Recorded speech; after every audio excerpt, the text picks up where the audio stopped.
Welcome back. In this brief lecture, we will introduce an important aspect of real electrochemical systems, which is the use of supporting electrolyte. We will see that using this, we are going to suppress the effect of migration. In the previous lecture, we had done the opposite. We created conditions wherein only migration was important. Okay, so we analyzed that situation and framed the mathematical equations corresponding to conditions wherein only migration is important. In this lecture, we'll be doing the exact opposite. We'll create conditions using supporting electrolyte wherein migrations do not play any role. In the previous lecture, we had seen that without concentration gradients, we had written an equivalent of Ohm's law, right? So current is proportional to voltage gradient, and the proportionality constant is given by conductivity, which is given by this expression. So the potential drop in the system is inversely proportional to conductivity. If the conductivity is large, the potential difference between 2 points in an electrochemical system will be less. So there are reasons why we want to be increasing conductivity, because the resistance is going to decrease by increase in conductivity. Therefore, the so-called ohmic overpotential is going to be lesser. Therefore, we have a lot of reasons why we want to be increasing conductivity. So the effective power losses, IR drop, I squared R, everything will be lesser if you can increase the conductivity.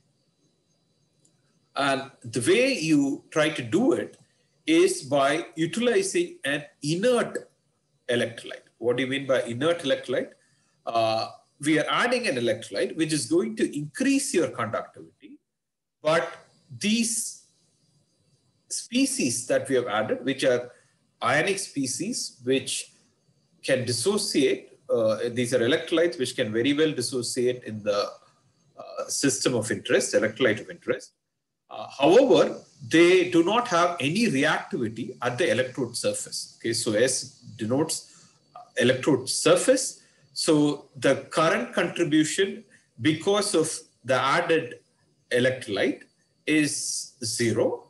Therefore, you call this supporting. And how does it support? It supports to increase the conductivity, but it is electrochemically inert otherwise. In terms of reactivity, it is inert.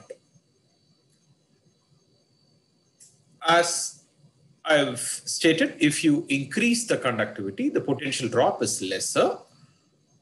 If in the limit of very high conductivity, we can assume this potential drop is zero. Therefore, when you look at the molar flux equation, there are three terms. If the potential drop is negligible, you can exclude this term. This term becomes zero.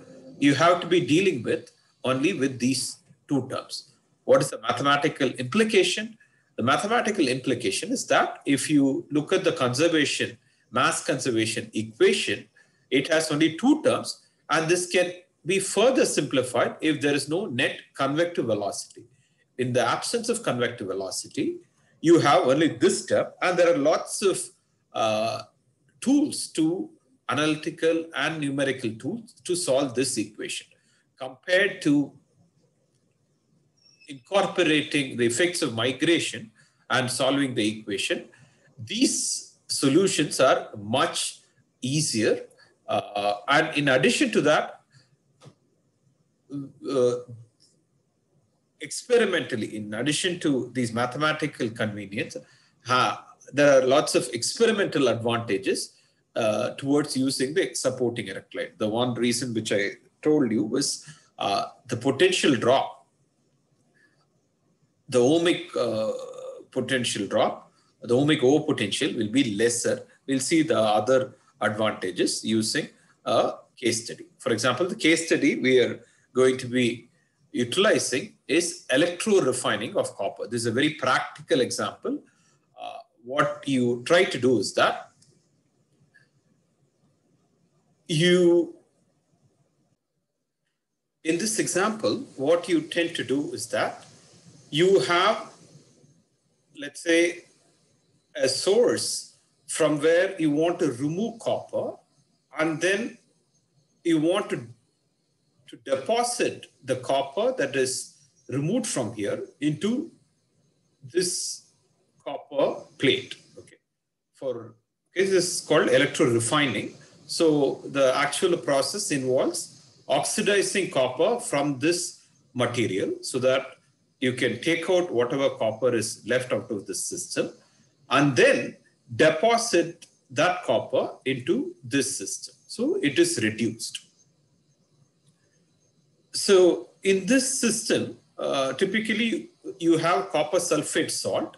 The supporting electrolyte you utilize is H2SO4. Okay. So that is the supporting electrolyte. This is a inert supporting electrolyte because none of the added substances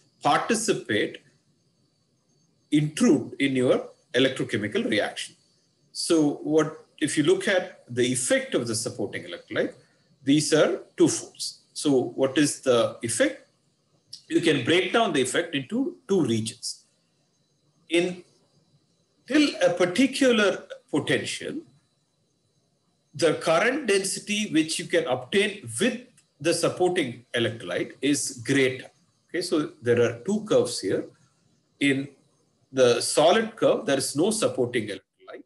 You have only copper sulfate in the electrolyte, but the dashed curve has supporting electrolyte of H2SO4 added in there. Okay, so when you add a supporting electrolyte, for a given potential, the effective current density which can obtain is more in the absence of supporting electrolyte.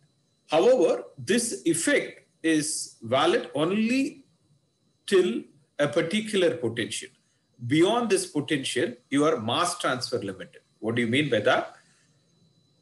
The cathodic O potential will increase significantly beyond a particular potential, which we'll see very soon. But all I'm trying to say is that this feature of current density being more with supporting electrolyte is valid only till particular point. This region, you call this as mass transfer limited region. We have seen this when we discussed limiting current density in some previous lecture. So please go and refer to that. So this region you don't want to be operating because the potential losses, the activation potential losses are significantly higher in this region. So you typically operate in this region. So in this region, the current density you can obtain with supporting electrolyte is more.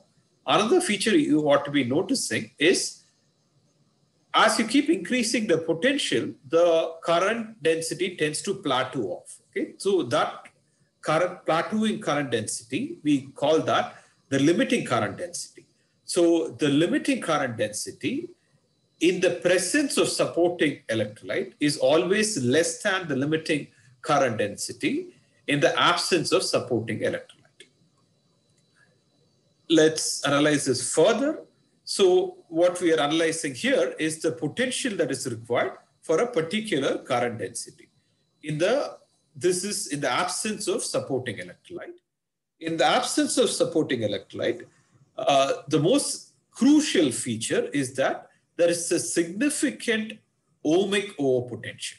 Okay, this is what we want to be avoiding. Okay, so the overall potential can be decomposed into three O potential. There is this ohmic O potential, and there's a very small anodic O potential because this reaction is very facile. I mean, that is copper getting oxidized from here can be very easy reaction. Therefore, the O potential associated with that is lesser, and the reduction of Cu2 plus onto this cathode has more cathodic O potential, and there is a finite ohmic O potential in the absence of supporting electrolyte. But when you add the supporting electrolyte, there is still the same amount of anodic, more or less the same amount of anodic O potential. However, there is negligible ohmic O potential. If you see, this is the ohmic O potential. Here, the dashed line and the continuous line overlap because there is negligible ohmic O potential. Another thing you want to be noticing is that we said that we don't want to be operating in this region, right? So this is about, let's say, current density in this order. Okay, so what is happening in this region? The cathodic O potential increases significantly. Okay, it's a nonlinear curve. So the cathodic O potential increases significantly as the current densities increase. So what is happening is that as you increase the current density, the concentration of Cu2 plus near this electrode keeps decreasing. So there is a point where the concentration of Cu2 plus near this electrode is going to be very, very less, because of which the cathodic O potential increases tremendously. This is what you mean by mass transfer limited. Okay, so we looked at this in a previous class connected to, when we looked at the electrochemical kinetics, we looked at limiting current density. So you don't want to be operating at limiting current densities because the cathodic O potential and hence the potential losses are significantly higher. So just to summarize, we have the complete set of equation. So what we are trying to do in this series of lectures is that we are trying to simplify the problem mathematically, and that simplification is possible only when you incorporate certain physical aspects into the system. In the previous class, we eliminated concentration gradient and then reduced the equation to just the Laplace equation. In this class, what we have done is that by using supporting electrolyte, what we have managed to do is that we have eliminated del phi term, okay, the potential field term, that is the migratory transport mechanism, has been completely suppressed, because of which you end up with a simpler mathematical equation that needs to be solved. In addition to this mathematical simplification, the ohmic potential losses is negligible because of the use of supporting electrolyte. There is one more reason where it is used in very common industrial setting. Supporting electrolytes are commonly utilized. You also use supporting electrolyte in certain careful electroanalytical experiments, which, if you have time, we will look at such examples at a later stage. But at least what you need to remember is that the use of supporting electrolyte decreases the ohmic O potential, because of which the power losses are lesser. There is a practical implication, and the mathematical implication is the simplification of the underlying mathematical equation. Thank you.